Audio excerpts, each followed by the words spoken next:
This is a demonstration of the Wash Dry Fold POS order tracker. We'll start by dragging this order to the sort column. If I wanted to, I can tap on the order to view notes. And I can also add a comment on this order as we're working on it, such as found $50 in the pocket. When I'm ready to start this order in the wash, I can drag it to the wash column, and I can select which washers I'd like to use. So let's say it's going in washer 7 and 8.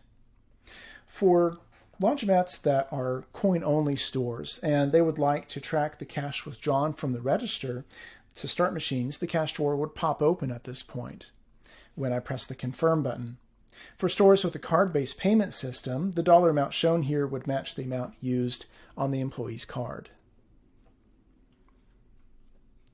When I drag this order to the dry column, I'll be reminded about which washers we used for this order, and if I want to, I could even cross them off just by tapping on them.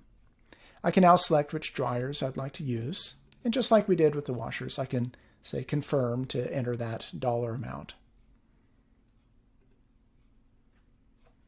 When I fold this order, I can drag it to the fold column, and then when the order's all done, I can drag it straight to the done column. If there are any machines that are still in use, the software will remind us about those machines, and we have to say, yes, machines have been emptied. If this customer was opted into text messaging, the software will ask you if you want to send them a text about their laundry being ready for pickup, and we'll just simply say, send text message.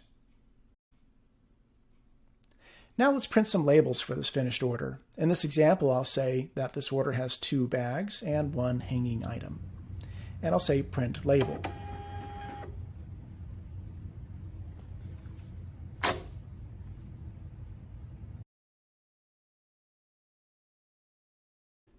When the customer comes to pick up their finished order, we'll click on the red Pickup button. We'll select this order from the list of orders that are done but not yet returned to the customer. When we click Confirm Pickup, that'll create a timestamp of when the order was returned to the customer. If this was a Pay at Pickup order, when we click Confirm Pickup, it would bring us to the payment screen.